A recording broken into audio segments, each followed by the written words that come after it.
महाभारत की कथा कहती है, शिव महापुराण की कथा कहती है, भगवान द्वारकानाथ ने युधिष्ठिर से कह दिया कि इस राजसु यज्ञ को करने के लिए ऋषि पुरुष मृगा का होना जरूरी है। तो कहिए ऋषि पुरुष मृगा मिलेंगे कहां? इनकी कोई झोपड़ी है, इनकी कोई कुटिया है, इनका कोई स्थान है, इनका कोई नगर है, इनकी कोई स्थान नियुक्त है जहां जाकर इनको निमंत्रण दिया जाए और इनको बुलाया जाए और किया जाए? तो कह दिया भगवान द्वारकानाथ ने, हम भी नहीं जानते कि शंकर के भक्त ऋषि पुरुष मृगा कहाँ रहते हैं, बस इतना मालूम है कि वो शिव के भक्त हैं। एक बार अगर ऋषि पुरुष मृगा का दर्शन ही हो जाए तो जीवन सिद्ध हो जाए, जीवन सिद्ध। भारत की भूमि के ये वो ऋषि थे जिनका मुख पुरुष की तरह था, जिनकी आधा धड़, छाती तक का शरीर, वक्षस्थल तक का शरीर पुरुष का था और वक्षस्थल से नीचे का बाकी का शरीर मृग का था। हिरण का शरीर था आधा, आधा शरीर तो पुरुष का था और आधा शरीर हिरण का था। ऐसे ऋषि पुरुष मृगा थे, पुरुष मृगा। भगवान द्वारकानाथ ने कहा, हम नहीं जानते कि ये पुरुष मृगा कहां मिलेंगे, परंतु एक बात है, इनको लेने के लिए भीम को भेज दिया जाए। भीम जा, भीम ने अपनी गदा उठाकर हां भरी, मैं ऋषि पुरुष मृगा को लेने के लिए जाऊंगा, मैं ऋषि पुरुष मृगा को लेने के लिए जाऊंगा। और आतुरता में भीम आगे बढ़ने लगे। इतने में द्वारकाधीश ने कहा, रुक जा, ए भीम रुक जरा, जिस पुरुष मृगा को तू लेने के लिए जा रहा है, ये पुरुष मृगा कोई साधारण ऋषि नहीं है। अगर मान ले तूने थोड़ी सी भी गलती कर दी तो ये पुरुष मृगा तुझे खा जाएगा। ये वो ऋषि है जो तुझे एक क्षण के अंदर निगल जाएगा। तेरी थोड़ी सी गलती हुई ना तो ये पुरुष मृगा तुझे निगल जाएगा, थोड़ी सी गलती। इतने में भीम ने कहा द्वारकानाथ से, आप मुझे जानते नहीं हो द्वारकाधीश, क्या आप मुझे पहचानते नहीं हो? मेरे में केवल शरीर का बल नहीं, बुद्धि का बल भी मुझ में है। मुझ में केवल शरीर का बल नहीं, मुझ में बुद्धि का बल भी है। बुद्धि का। भगवान द्वारकानाथ ने कहा, आगे तेरी मर्जी, पर याद रखना भीम, जरा सी चूक हुई, जरा सी गलती हुई तो ऋषि पुरुष मृगा तुझे निकल जाएंगे। भीम ने कहा, चिंता मत करो, मैं लेने के लिए जाता हूं। भीम उठे, उत्तर दक्षिण पूरा पश्चिम ढूंढने के लिए चल दिए पुरुष मृगा को। पुरुष मृगा को ढूंढते ढूंढते भीम थक कर एक जगह पर बैठे थे।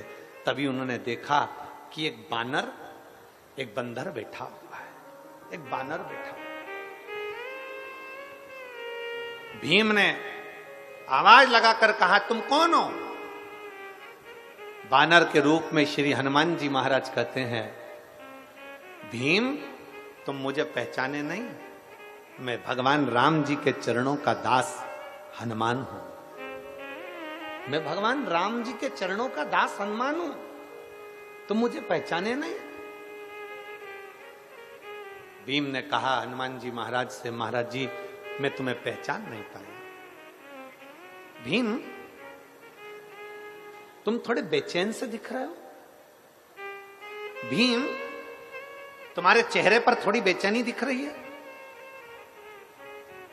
तुम थोड़े बेचैन से नजर आ रहे हो, तुम्हारे चेहरे पर थोड़ी बेचैनी दिख रही है, क्या बात है भीम? भीम ने कहा, मैं आपको क्यों बताऊं कि मुझे बेचैनी क्या है, मैं आपको क्यों बताऊं कि मुझे कष्ट क्या है, मैं आपको क्यों बताऊं कि मुझे तकलीफ क्या है। भीम ने बताना नहीं चाहा।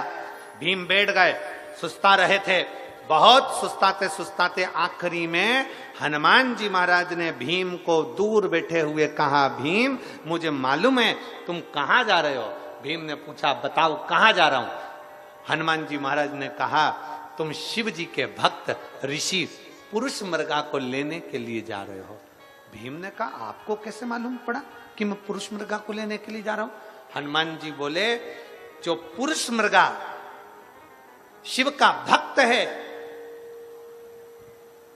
उसी तरह मैं भी शंकर भगवान का एक अंश हूं, इसलिए मैं हनुमान हूं।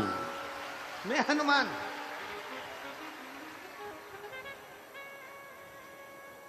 मैं शिव जी का एक अंश हूं, इसलिए मैं हनुमान हूं। भीम ने हाथ जोड़कर कहा, आप जानते हो मैं क्यों जा रहा हूं? मैं सब जानता हूं, मैं सब जानता हूं। क्यों जा रहे हो, किस लिए जा रहे हो? तब भीम ने कहा कि तो ये बताओ कि ऋषि पुरुष मृगा कहां मिलेंगे? भगवान श्री हनुमान जी महाराज ने कहा, तुम ढूंढते रहो, ढूंढते रहो, एक न एक दिन तुम्हें पुरुष मृगा मिल जरूर जाएंगे। पर एक बात सुन ले भीम, तुझे पुरुष मृगा मिल जाएंगे ना, तो वो तुझ में आपस में बात कर कर जब तूने ले जाना चाहेगा, तो कोई ना कोई शर्त ऋषि पुरुष मृगा तेरे सामने रख देंगे। जब वो शर्त रखेंगे ना भीम, तब सुन, तुझे मेरी याद आएगी। इसलिए मैं तुझे आज अपने शरीर के 3 रोम, 3 बाल शरीर के तोड़ कर दे रहा हूं। हनुमान जी महाराज बोले, मैं अपने शरीर के 3 बाल तुझे दे रहा हूं, इन 3 बालों को, 3 रोमों को तू अपने पास रखना। इतने में भीम ने कहा, मैं तुम्हारे 3 बाल क्यों लेकर जाऊं? तुम्हारे शरीर के 3 रोम क्यों लेकर जाऊं? इन केश को क्यों लेकर जाऊं?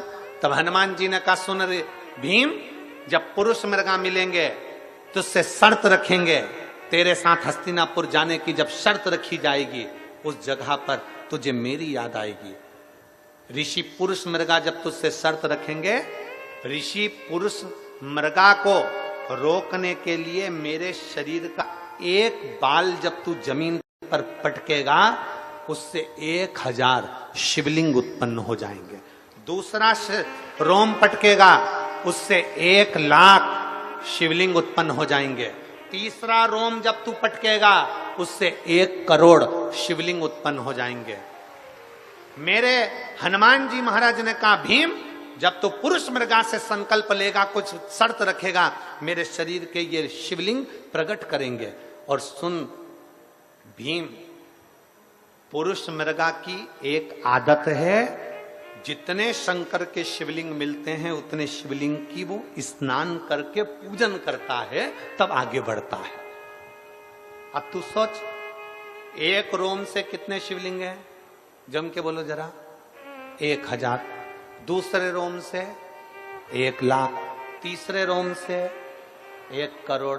अब पुरुष मृगा 1-1 शिवलिंग की पूजन करेगा, तब जाकर कहीं आगे बढ़ेगा। उस जगह पर मेरे ये 3 रोम तेरे काम आएंगे। हनुमान जी ने अपने 3 रोम तोड़कर, 3 बाल तोड़कर भीम को दे दिए। भीम ने वो बाल संभाल कर रखे। पुरुष मृगा को ढूंढते ढूंढते आगे बढ़े तो ऋषि पुरुष मृगा मिल गए। पुरुष मृगा के हाथ जोड़कर निवेदन करा, जिस समय पर पुरुष मृगा शंकर की आराधना में लगे हुए थे, शिव की स्तुति में लगे हुए थे। ओम नमः शिवाय, ओम नमः